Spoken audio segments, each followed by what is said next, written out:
again, Class 4 EVS, Chapter 14, Maps and Mapping Explanation Part.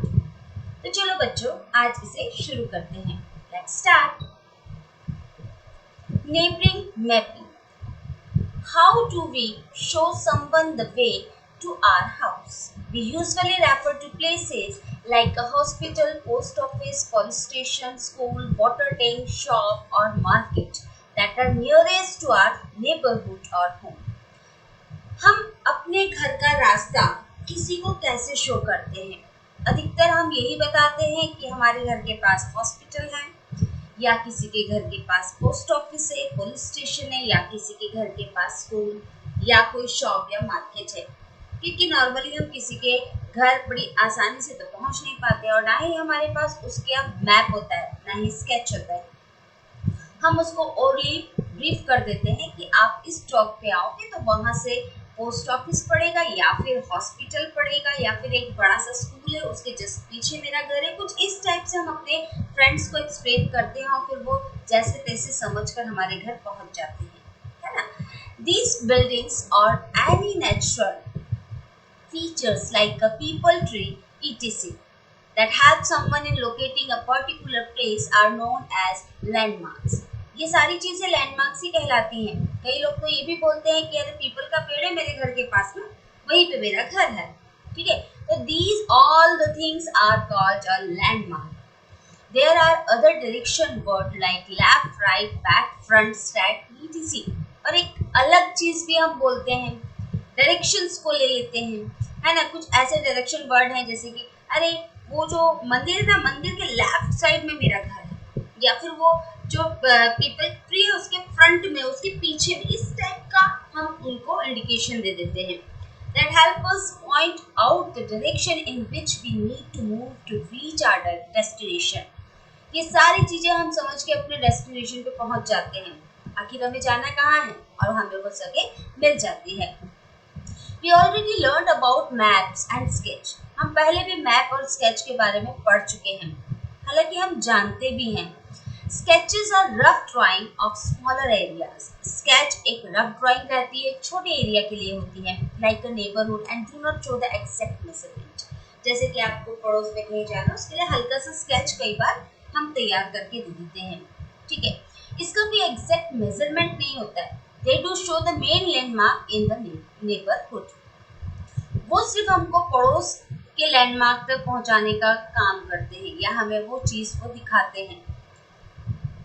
A map, on the other hand, is more detailed drawing of a particular area on a flat surface.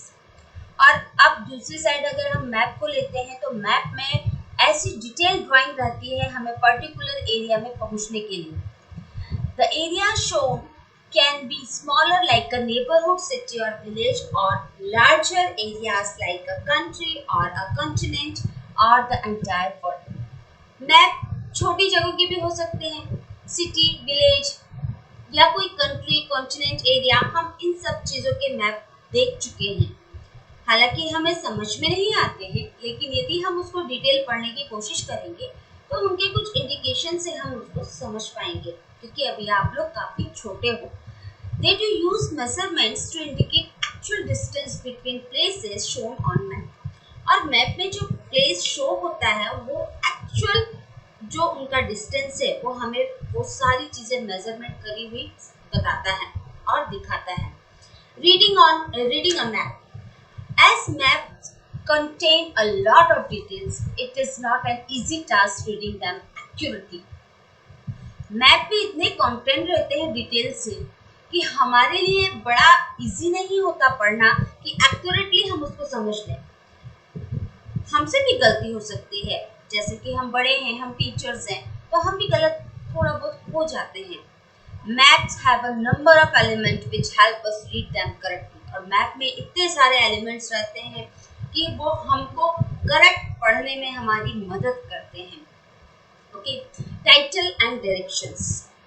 A map always has a title. Map के पास हमेशा title होता है, क्योंकि जो आपने map की book देखी होगी, उस बुक में आपको दिखा रहता है कि ये किस एरिया का मैप है. जब तक वहाँ एरिया मेंशन नहीं होगा तब तब तक आपको समझ में ही नहीं आने वाला है कि ये मैप किस चीज का है। ठीक है, जैसे कि स्टेट को ही ले लीजिए, तो हर स्टेट का एक अलग अलग मैप होता है। ठीक, अगर उस मैप के ऊपर उस स्टेट का नाम मेंशन नहीं रहेगा तो आप थोड़ा कंफ्यूज हो जाओगे ना कि ये कौन से स्टेट का मैप है, क्योंकि उस स्टेट में तो बहुत सारी सिटीज आते हैं, है ना।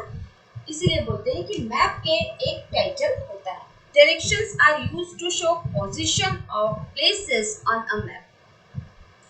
और मैप में डायरेक्शंस को भी शो किया जाता है। North, south, west and east are called the cardinal direction. Cardinal direction किसे बोलते हैं, यही चीज को याद रखेंगे, नॉर्थ, साउथ, ईस्ट, वेस्ट को। मैंने आपको बहुत पहले एक वीडियो में बताया था कि आप एक प्लस का निशान बनाइए, उस प्लस के निशान के सबसे ऊपर आप एन डाल दीजिए, तो एन हो जाएगा आपका ऊपर, साउथ जस्ट उसके नीचे हो जाएगा, और आप उस प्लस के निशान की जो क्या सीधी लाइन है, उस सीधी लाइन में आप WEV लिख दीजिए। ठीक है, बी की स्पेलिंग सबको याद रहती है, तो आप कंफ्यूज नहीं होंगे कि W वेस्ट कहाँ पर है और E ईस्ट कहाँ पर है। Okay, this direction guide us to our location, और ये हमें हमारी लोकेशन को गाइड करता है। They also help in reading a map. The top side of a map is always the north direction. जैसे कि इसमें बताया है कि टॉप मतलब ऊपर का एरिया नॉर्थ रहता है, द बॉटम नीचे का एरिया साउथ रहता है, द लेफ्ट और लेफ्ट का एरिया वेस्ट रहता है, मतलब वी। आप बहुत अच्छे से यदि ये मैप को याद करना चाहते हैं ना डायरेक्शन को, तो आप प्लस का निशान बनाइए, क्लियरली ऊपर लिखिए आप एन, नीचे एस, तो आपको याद हो जाएगा नॉर्थ ऊपर है, साउथ नीचे है। अब इसी में इंसान कंफ्यूज होता है कि लेफ्ट में ईस्ट है कि वेस्ट है, तो आप सीधे सा WEV लिख दीजिए, तो आपको समझ में आ जाएगा लेफ्ट में वेस्ट है और राइट में आपका ईस्ट है। We always try to see in which direction of the map is our destination. Accordingly, we decide from which place we should start and which way we should take to reach our destination. और इस map की help से, इस directions की help से भी हम अपने डेस्टिनेशन पे आसानी से पहुंच सकते हैं। Key or legend. A key or a legend contain different color and symbol which are used to indicate details of areas. Key और legend ये ऐसे बहुत मतलब ऐसा कंटेन है इसमें कि इसमें से कलर और सिंबल से हमें एरिया को इंडिकेट कर दिया जाता है। जैसे कि blue is use to denote water bodies. Blue मतलब जो नीला कलर है, अगर आपको मैप में दिखाई दे रहा है तो आप समझ जाइए वहाँ वाटर बॉडीज है। अगर ब्राउन दिखाई दे रहा है तो आप समझ जाइए कोई हाईलैंड है या फिर माउंटेन है। We also use symbol to indicate particular places like river, road, railway lines, hospitals, police station and border between countries and so on. Map में हमारे लिए ये की दिया रहता है अच्छे से कि कहाँ सिंबल आपको यदि याद हो गए और आपने उसको देखा मैप में, तो आप समझ जाएंगे यहाँ पर नदी आ गई, यहाँ पर रोड आ गई, यहाँ पर रेलवे लाइन आ गई, यहाँ पर पुलिस स्टेशन या हॉस्पिटल, सो ओके।